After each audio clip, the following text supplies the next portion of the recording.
Son souffle sur ma nuque, ce soir-là, ne sentait pas la maison. Pas son shampoing habituel, ni le sel de notre peau après une journée de travail. Non, il y avait cette odeur, une pointe métallique, presque étrangère, glissée dans l'air chaud et lourd de notre chambre. Les rideaux étaient tirés, la seule lumière venait de l'abat-jour en tissu qui diffusait une lueur orangée et molle. Je lisais, enfin, j'essayais de lire, le poids du livre dans ma main était lourd comme une encre et mes yeux ne glissaient que par-dessus les mots, sans en saisir le sens. Elle s'est approchée de derrière, ses doigts ont effleuré ma tempe avant de se poser sur mon épaule. C'est là, quand elle a murmuré l'idée, que le monde a basculé. Et si on essayait quelque chose de nouveau, tu sais, un mariage ouvert?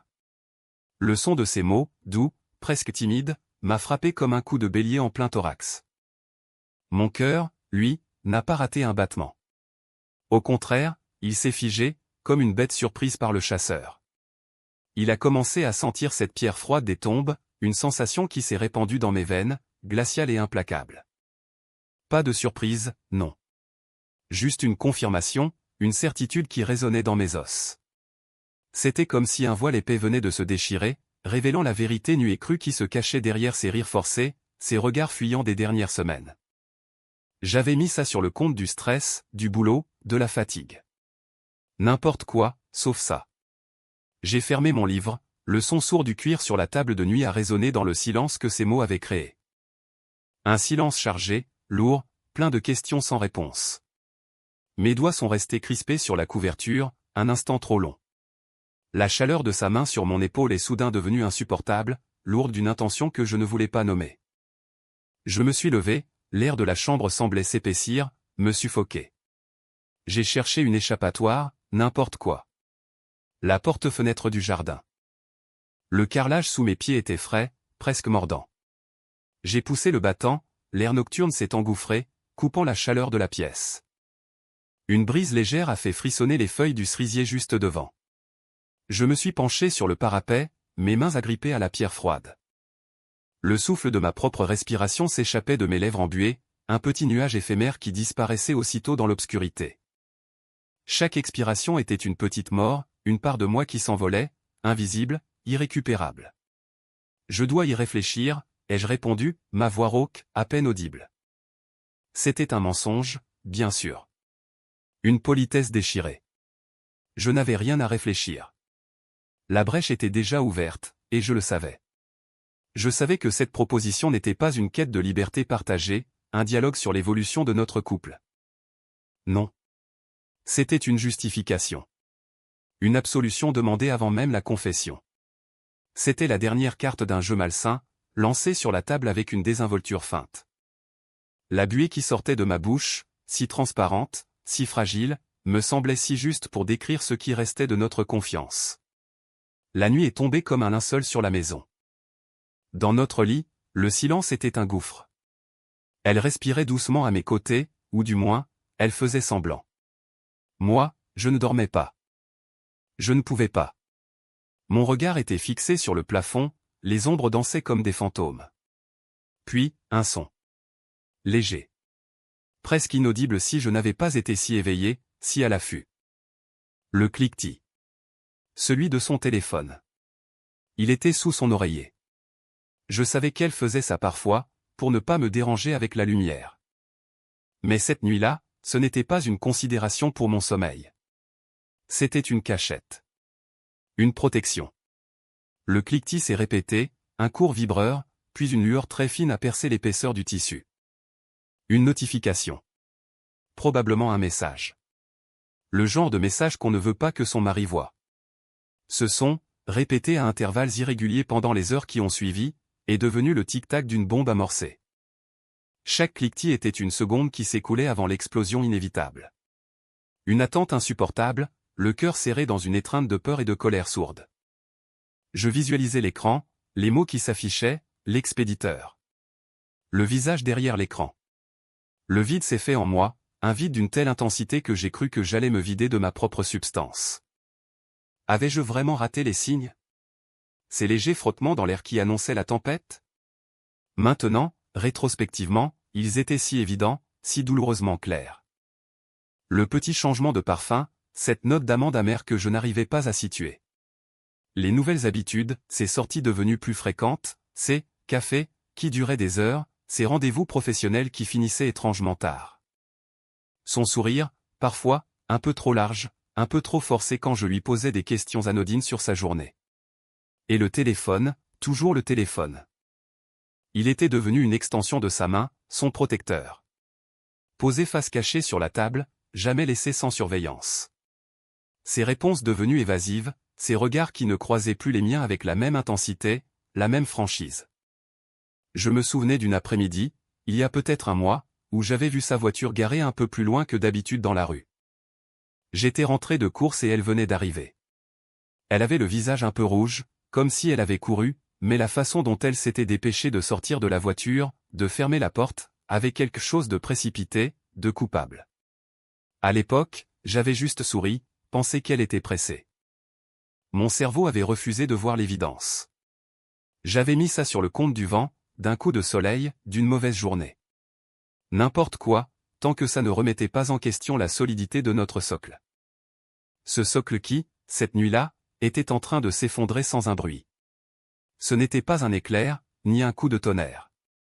C'était la lente, inexorable chute d'un empire invisible, un empire construit sur des années de confidence, de rires partagés, de matins paresseux où le soleil filtrait à travers les persiennes. L'odeur étrangère sur sa nuque, le tic-tac sous l'oreiller, la buée de ma propre respiration. Tout formait une symphonie macabre dans le silence de la nuit, le prélude à une rupture dont j'ignorais encore l'étendue. Mais je sentais, au plus profond de moi, que quelque chose de fondamental était brisé, irréparable. Mes journées, après cette nuit où l'idée d'un mariage ouvert avait été lâchée comme une pierre dans un puits sec, s'étiraient, devenant des rubans interminables d'heures grises. Chaque lever de soleil était un couteau lent qui tournait dans la plaie, une promesse de répétition insipide. Avant, il y avait le tintement joyeux des cuillères, l'odeur du café fort mêlée à celle de son shampoing quand elle passait derrière moi en allant à la salle de bain. Maintenant, c'était le son solitaire de la cafetière, un gargouillis régulier et mécanique, qui remplissait le vide. Le bruit des grains moulus était le seul véritable dialogue matinal dans notre appartement devenu une coquille vide, un musée de souvenirs douloureux. Elle se levait plus tard qu'avant, souvent quand j'étais déjà à moitié habillé, ou ne se levait pas du tout si elle n'était pas rentrée la nuit.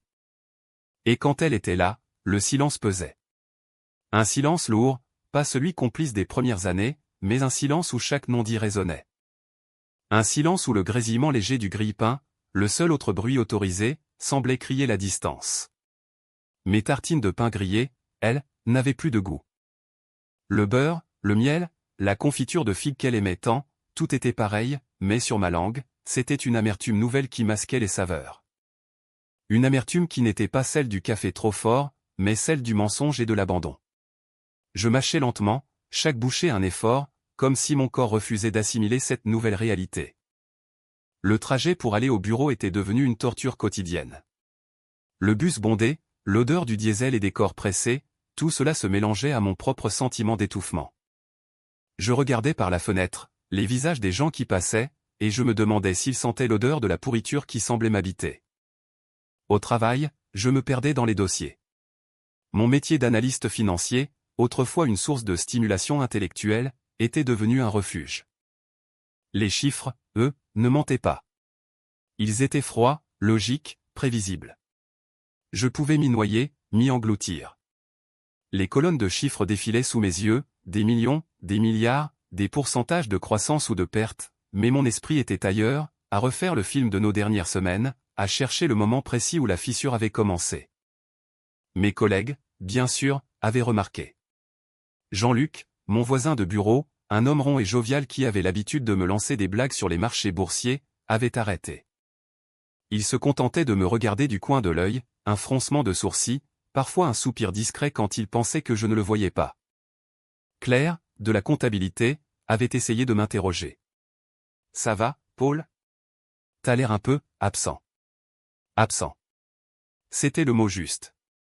J'étais là physiquement, ma chaise pivotante grinçait quand je me penchais, mes doigts tapotaient le clavier, mais mon âme avait pris le large. Mon regard était vide, comme si la lumière de la pièce s'était éteinte en moi, comme si j'étais devenu une silhouette creuse, remplie uniquement par le poids de l'incertitude et de la peine. J'avais les yeux secs, lourds, un peu injectés de sang. La fatigue était devenue ma compagne la plus fidèle qu'Élise. Je répondais par des monosyllabes, des oui, des non, des ça va, juste un peu fatigué, évitant tout contact visuel, craignant que mes yeux ne trahissent l'étendue du désastre. Les retours d'Élise, eux, étaient devenus erratiques. Au début, elle s'était contentée de justifier ses absences par des soirées entre filles ou une amie qui avait besoin d'elle. Maintenant, elle ne se donnait même plus la peine. Un simple message tardif, rentre plus tard, ne m'attend pas. Et moi, je ne l'attendais plus. Je mangeais seul, un plat réchauffé au micro-ondes qui sentait le plastique, assis devant la télé éteinte, fixant les reflets de la cuisine dans l'écran noir, mon propre reflet déformé comme un monstre marin. Le cliquetis des clés dans la serrure, vers minuit, 1 heure, parfois plus, était devenu le signal. Le son familier qui annonçait sa présence, mais cette présence était devenue une intrusion. Elle entrait silencieusement, se glissait au lit sans un mot, parfois même sans prendre de douche. Et c'est là que les parfums inconnus faisaient leur apparition. Des odeurs étrangères. Pas le Chanel numéro 5 qu'elle aimait porter, ni l'odeur douce de sa peau après sa crème hydratante. Non, c'était autre chose. Une fois, c'était une odeur musquée, un peu âcre, qui flottait dans les draps quand elle s'était endormie, tournant le dos. Une autre fois, une fragrance boisée, masculine, douce amère, qui s'était imprimée sur son oreiller, sur ses cheveux. Ces odeurs, invisibles et pourtant si présentes, étaient comme des graffitis sur les murs de notre intimité, des marques évidentes d'une présence tierce. Je les respirais, et chaque inhalation était une morsure. Mon corps se tendait, mon estomac se tordait. Je me retenais de vomir, parfois, tant la nausée était forte. Je sentais mon cœur battre la chamade, ses pulsations résonnant dans mes oreilles comme un tambour de guerre. Une nuit, elle est rentrée avec une odeur de cigarette incrustée dans ses cheveux, elle qui n'avait jamais fumé de sa vie. C'était une odeur forte, âpre, qui piquait le nez. Je l'ai fixée, mon regard devait être brûlant, car elle a détourné les yeux, a marmonné un « j'étais avec un ami », il fume beaucoup et s'est précipité sous la douche, l'eau chaude emportant la preuve olfactive, mais pas le doute, ni la douleur. Ces parfums inconnus qui flottaient dans nos draps, dans l'air, sur ces vêtements négligemment jetés, tout ça était devenu une part de notre nouveau normal. Un normal tordu, déformé, mais que j'avais, en apparence, accepté. Après tout, n'était-ce pas elle qui avait proposé d'ouvrir le mariage? N'avais-je pas acquiescé, dans un mélange de choc et de fatalisme? Pourtant, cette acceptation n'était qu'une façade fragile. À l'intérieur, mon estomac se tordait constamment. Une sensation de nœud, de vide, de froid. Comme si mes organes s'étaient rétractés, se blottissant les uns contre les autres pour se protéger d'une agression invisible. Je perdais du poids. Mon pantalon de costume, il y a quelques mois encore ajusté, flottait maintenant un peu autour de ma taille. Le miroir me renvoyait l'image d'un homme vieilli, les traits tirés, les cernes profonds. Mes mâchoires étaient souvent serrées, et je me réveillais parfois la nuit avec une douleur lancinante à la tempe, due au grincement involontaire de mes dents pendant mon sommeil. Je me demandais si c'était ça, la liberté qu'elle avait cherchée. Cette absence de compte à rendre, ces nuits passées loin de moi, ces rires que je n'entendais plus, ces odeurs que je ne reconnaissais pas, étaient-ce une liberté? Ou une fuite? Et pourquoi avais-je cette impression tenace que je portais le poids de son choix, alors que c'était elle qui l'avait fait? Je me sentais comme un gardien de phare, seul sur son rocher, à regarder les navires passer au loin, à guider les autres vers des rivages que je n'atteindrais jamais.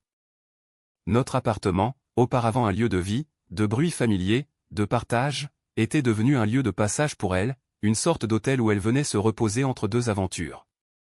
Et pour moi, c'était une prison. Chaque objet, chaque recoin, était imprégné de notre passé, et chaque souvenir était un clou enfoncé un peu plus profondément.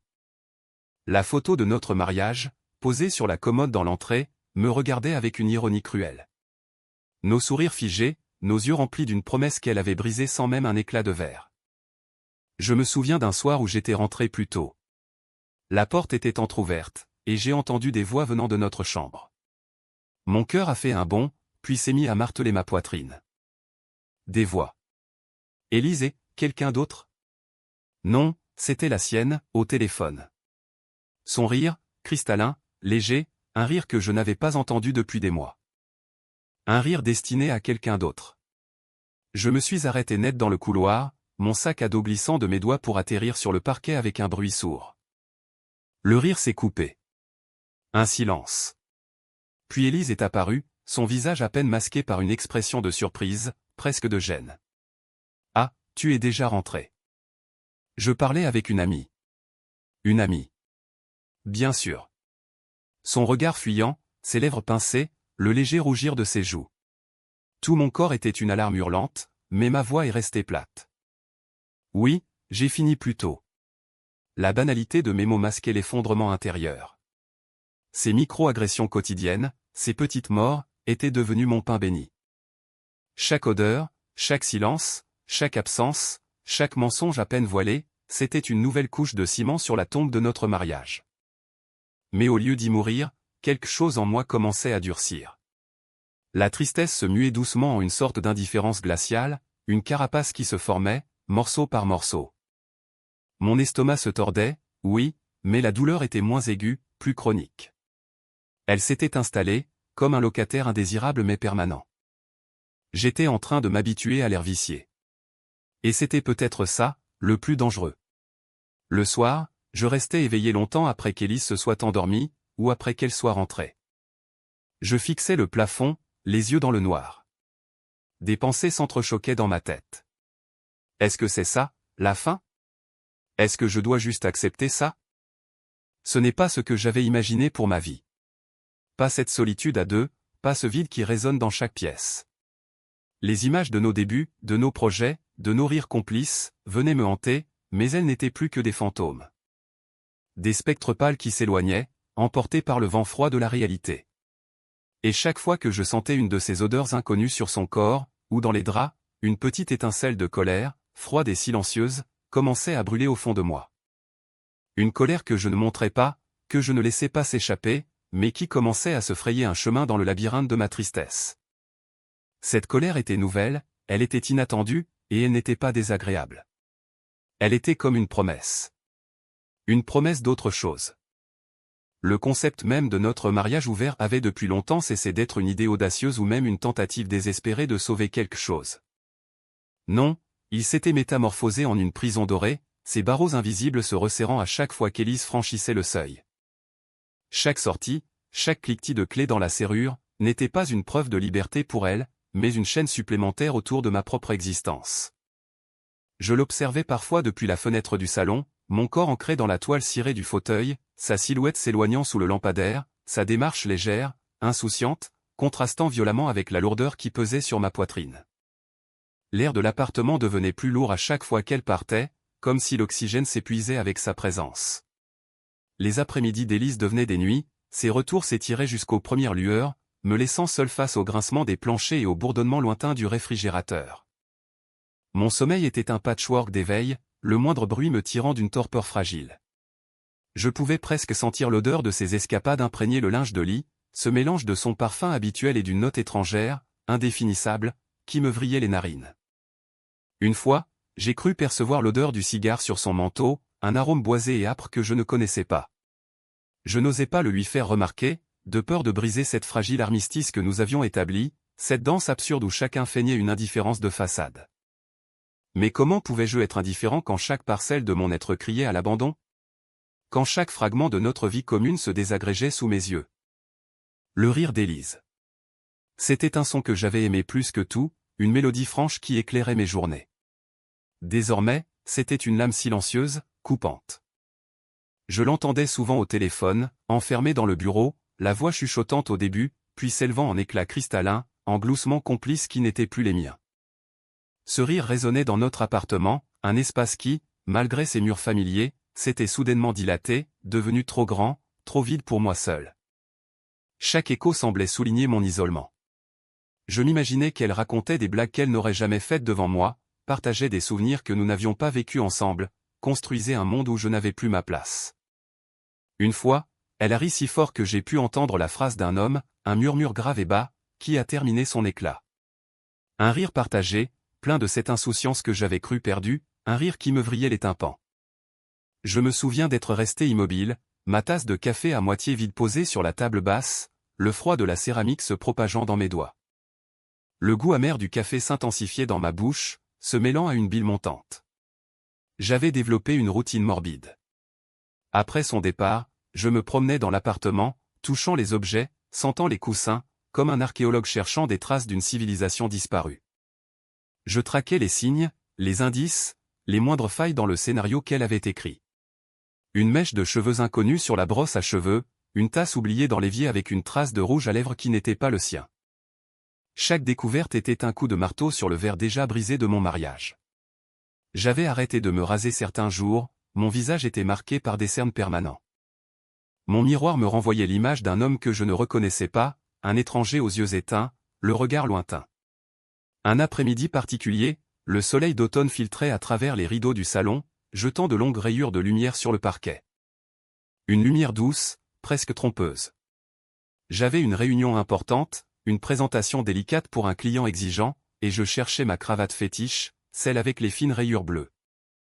Je fouillais dans le dressing, les cintres claquant les uns contre les autres, soulevant une fine poussière qui dansait dans les rayons de lumière. Élise était absente, partie faire du sport avait-elle dit, avec ce sourire forcé qu'elle affichait désormais pour masquer ses véritables intentions. Son absence rendait le silence plus palpable, plus lourd. Je me penchai, fessant au fond de l'étagère du bas, où mes cravates les moins utilisées s'étaient enroulées. C'est là, sous le lit, dans cette zone d'ombre et de poussière où le balai n'atteignait jamais, que mon regard s'est figé. Un petit éclat métallique. Un point brillant, presque moqueur, au milieu des flocons de poussière grise et des peluches. Un bouton de manchette.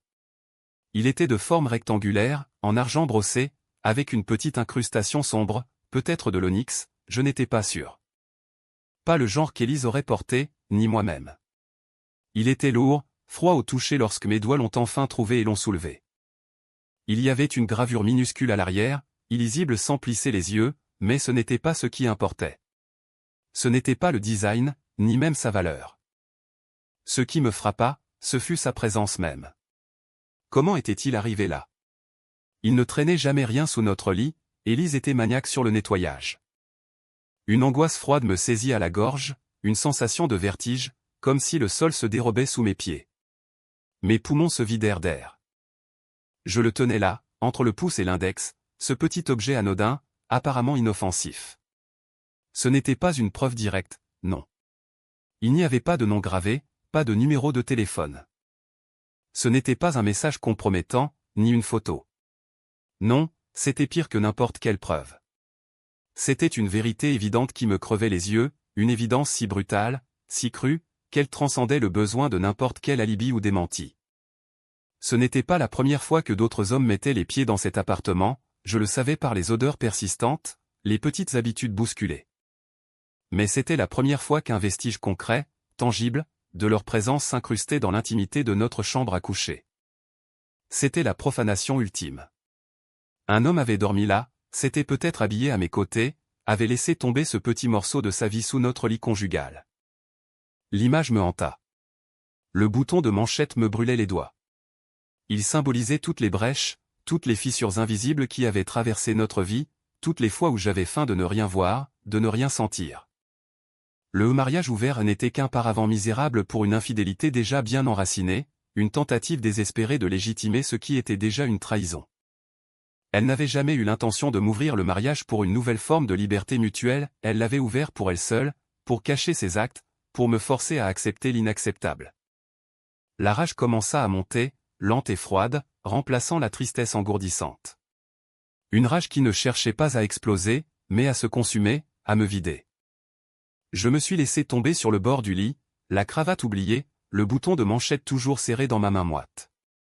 Mon regard parcourut la chambre, s'arrêtant sur la photo d'Élise et moi, souriant, au jour de notre mariage. Son sourire semblait maintenant si lointain, si étranger. Avais-je été si aveugle? Avais-je vraiment cru qu'on pouvait jouer avec le feu sans se brûler, que les sentiments pouvaient être compartimentés et distribués comme des cartes? La pièce tournait légèrement. Un nœud d'acier se forma dans mon ventre. Le bouton de manchette n'était pas seulement le symptôme d'une maladie, il était la confirmation d'un verdict. Notre mariage était mort, et ce petit objet froid en était le dernier clou du cercueil. La lumière du soleil se déplaçait, et l'éclat métallique du bouton de manchette sous ma main disparut dans l'ombre. Le petit bouton de manchette inconnu sous le lit, cet éclat métallique dans la poussière, avait été le dernier clou dans le cercueil. Pas celui de notre mariage, non, ça s'était fait bien avant, mais celui de mon espoir. Cet espoir insidieux, rampant, qui me chuchotait que peut-être Élise traversait juste une phase, que l'ouverture de notre union n'était qu'un cri maladroit pour une attention perdue.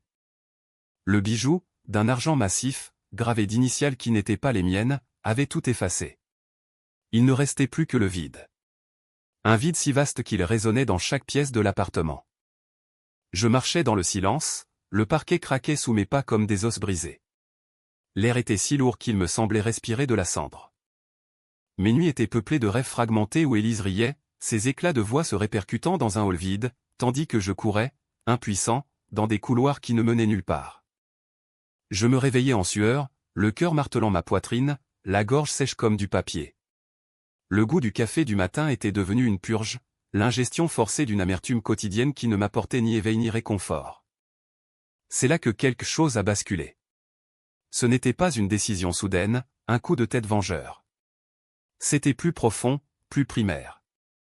L'instinct de survie, peut-être. Le même qui pousse une plante à se tordre vers la lumière après une longue obscurité. J'étais une plante. Et j'étouffais. J'ai réalisé que si je continuais à attendre qu'Élise revienne pas physiquement, elle était toujours là, mais qu'elle revienne à astérisque moi astérisque, à astérisque nous astérisque je m'éteindrais complètement. J'étais devenu un fantôme dans ma propre vie, transparent, inaudible. Et ça, je ne pouvais plus l'accepter. C'était une trahison que je me faisais à moi-même, cette fois. Le premier pas a été de reprendre le contrôle de mon corps. J'avais perdu du poids, mes vêtements flottaient sur moi. Le reflet dans le miroir était celui d'un étranger aux cernes profonds et au regard éteint. J'ai commencé à courir. Pas sur un tapis, non, dehors. Dans le froid piquant des matins d'hiver, la buée s'échappant de ma bouche à chaque expiration forcée. Le choc de l'air dans mes poumons, la douleur lancinante dans mes cuisses, le sol dur sous mes pieds, c'était une encre.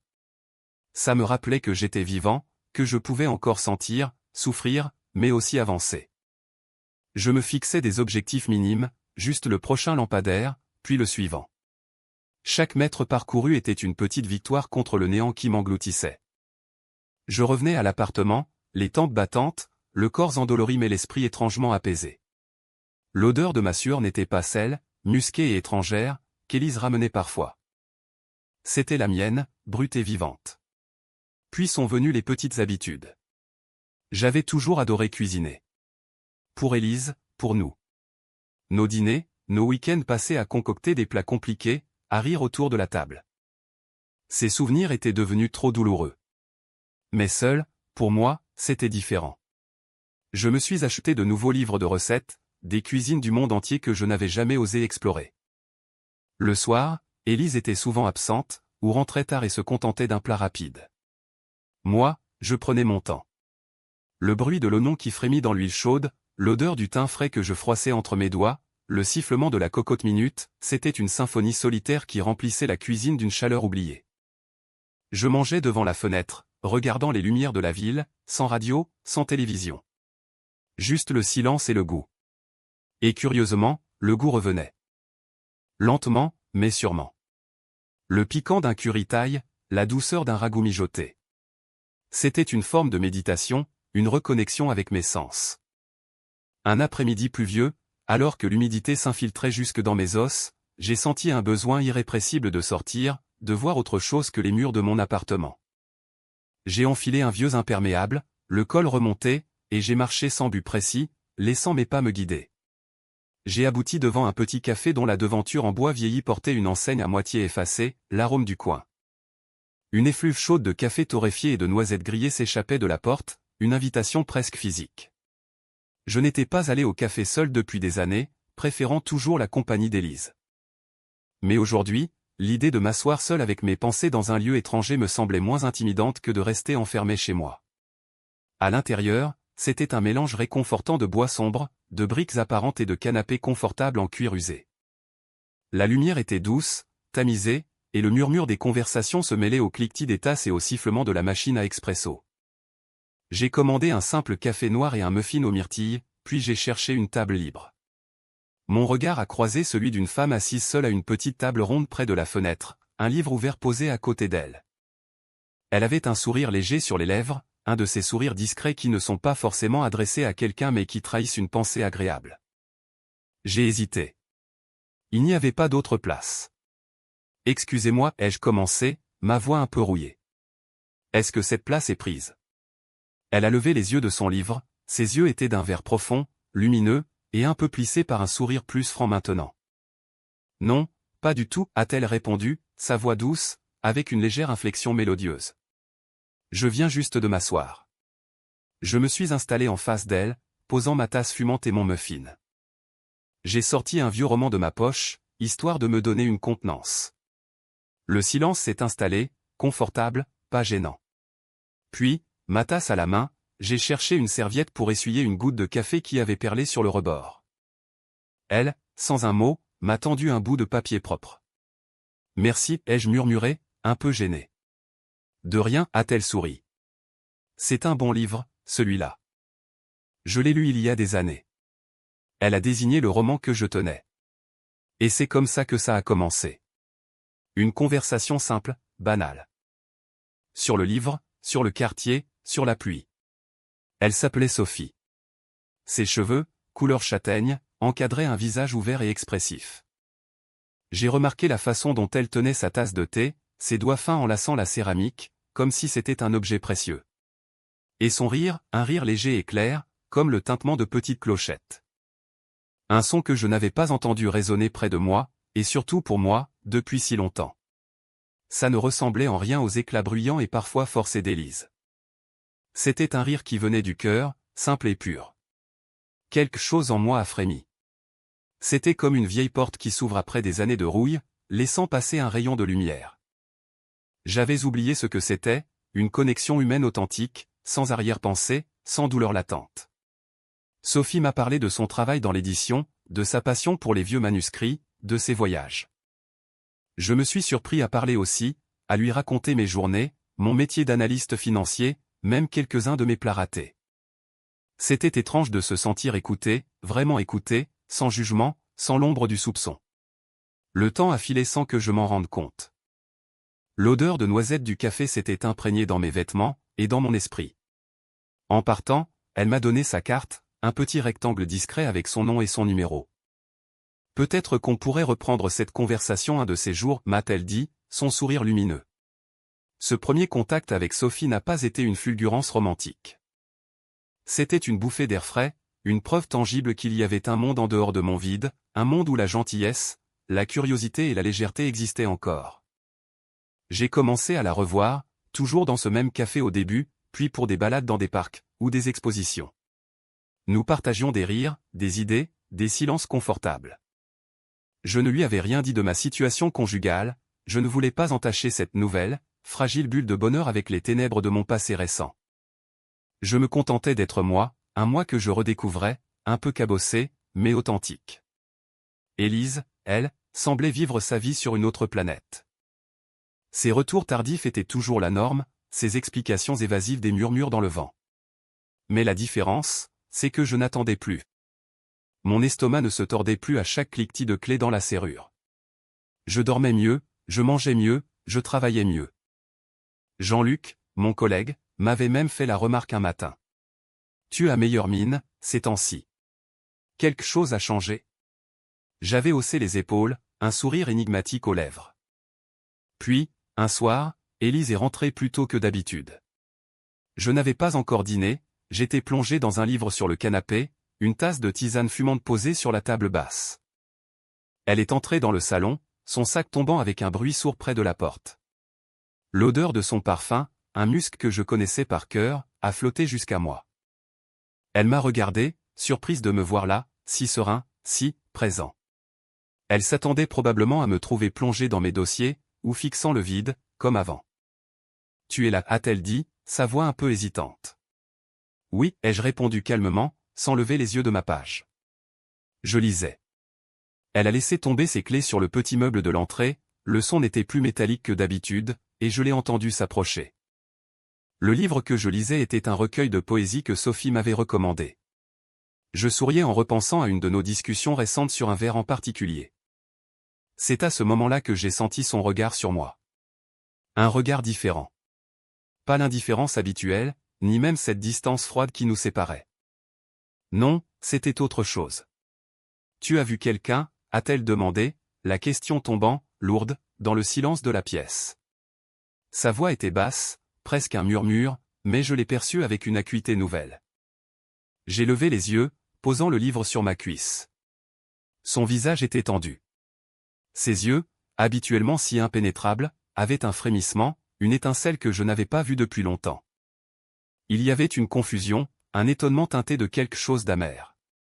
C'était le premier frémissement, ce pincement de jalousie inattendue, une ombre rapide passant sur son visage, comme un nuage traversant le soleil. Elle s'attendait à ce que je sois blessé, en attente. Elle s'attendait à ce que je sois l'homme qu'elle avait laissé derrière elle, brisé, immobile. Mais j'avais bougé. J'avais construit un nouveau monde, fragile mais réel, et j'avais ramené un peu de lumière. Et cette lumière, visiblement, lui faisait de l'ombre. Je n'ai pas répondu immédiatement. J'ai pris une gorgée de ma tisane, le goût de verveine était apaisant. J'ai repensé à son propre cynisme lorsqu'elle avait proposé cette liberté. J'ai repensé aux odeurs étrangères dans nos draps. J'ai repensé aux boutons de manchette. Et puis, j'ai souri. Un sourire léger, authentique, qui n'était pas un défi, mais une simple vérité. Oui, Élise, ai-je dit doucement. J'ai vu quelqu'un. Son souffle a raccourci. Le frémissement s'est intensifié, transformant la confusion en quelque chose de plus piquant, de plus palpable. Ses lèvres se sont légèrement serrées. Elle n'avait pas anticipé cela. Elle avait voulu une liberté sans conséquence pour elle, une trahison unilatérale. Mais la liberté, c'est comme un boomerang. Et le mien était en plein vol. Elle est entrée. Pas le bruit habituel de la clé dans la serrure, non. Un grattement hésitant, comme si la serrure elle-même hésitait à lui rendre l'accès. Puis, la porte s'est ouverte doucement, dévoilant Élise, les épaules voûtées, le visage rougi et gonflé, les yeux cernés de rouge. L'odeur familière de son parfum, la vanille et le jasmin qu'elle portait depuis notre rencontre flottaient autour d'elle, mais elle était étrangement altérée, mêlée à une acidité nouvelle, celle des larmes séchées et de la transpiration froide. Ses cheveux, d'ordinaire impeccablement lissés, pendaient en mèches éparses, comme si elle avait passé des heures à les tirer, à les malmener. J'étais assis sur le canapé, le journal du matin posé sur mes genoux, une tasse de thé à portée de main, le tout simulé pour donner l'impression d'une normalité que je n'éprouvais que par fragments. Mais je ne lisais rien. J'attendais.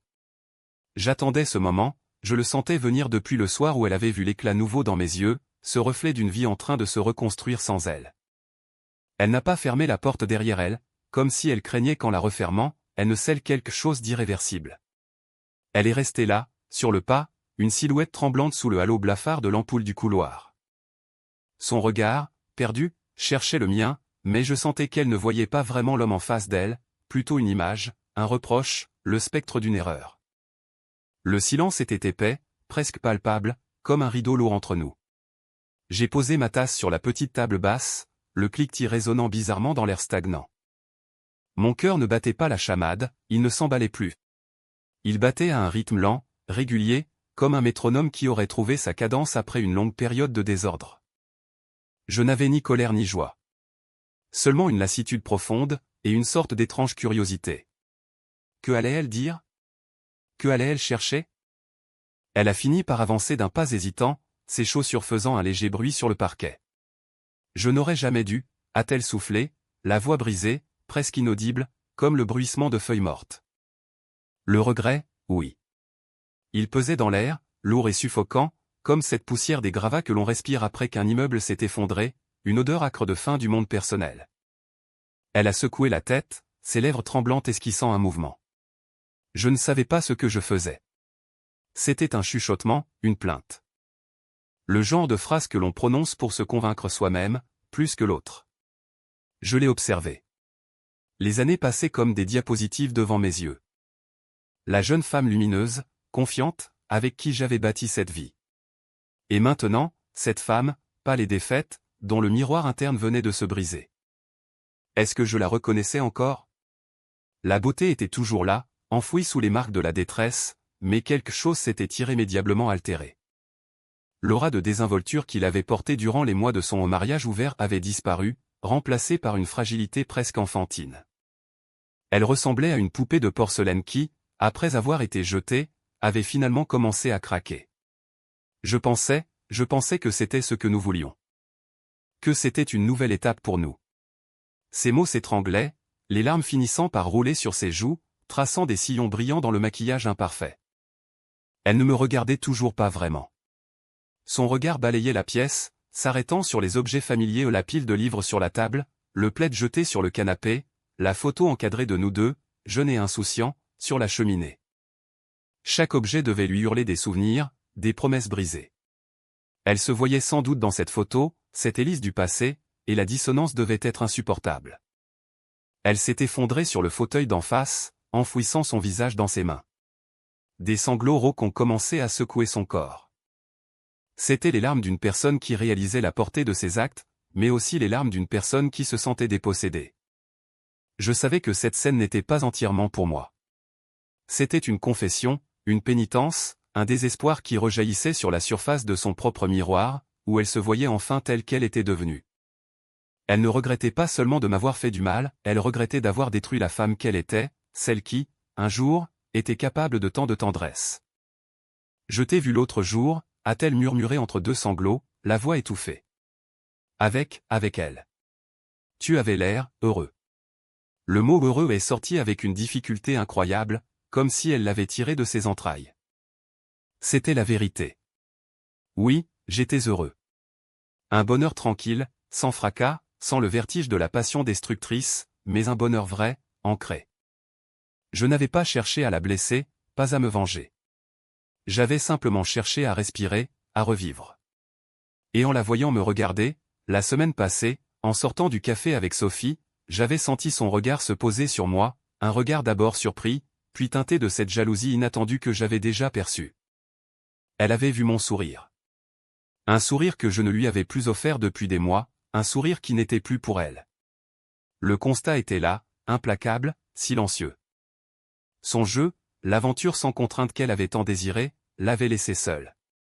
Seule, face à un homme qui avait appris à vivre sans elle, à aimer autrement, à se redécouvrir loin de son ombre. Je ne pouvais pas lui mentir. Je ne pouvais pas lui dire que ce n'était rien, que je l'attendais, que tout pouvait redevenir comme avant. Parce que ce n'était pas vrai. J'avais creusé un nouveau chemin, et ce chemin ne passait plus par elle. Elle avait cru pouvoir jongler avec les cœurs, se délecter de la liberté sans jamais en payer le prix. Mais le prix était là, devant elle, dans mon regard apaisé, dans la distance qui nous séparait, plus profonde que n'importe quel gouffre. Elle a relevé la tête, les yeux embués. Est-ce qu'il y a une chance? La question était suspendue, fragile, au bord d'un précipice. Une lueur d'espoir désespéré y tremblait. Une chance. La chance de quoi? De reconstruire des ruines? De recoller un vase qui s'était brisé en 1000 morceaux, et dont certains avaient été emportés par le vent? J'ai secoué la tête, lentement. Ce n'était pas un nom vindicatif. C'était un nom teinté de tristesse, de fatalité. Un nom qui venait du fond de mon être, de l'endroit où la confiance avait été pulvérisée et où les sentiments avaient été momifiés. Élise, ai-je commencé, ma voix calme, presque trop calme, tu as ouvert la porte. Tu l'as ouverte en grand. Et j'ai eu le temps de passer de l'autre côté.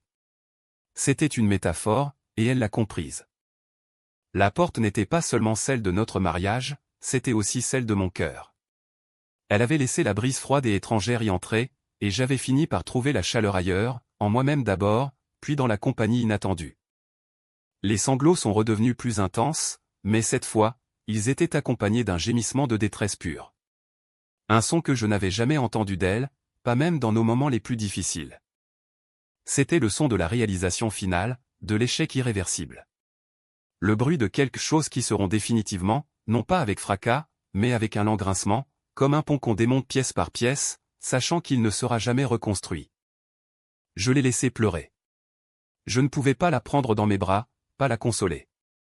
Ce serait lui donner un faux espoir, et ce serait me trahir moi-même, trahir le chemin que j'avais parcouru pour en arriver là.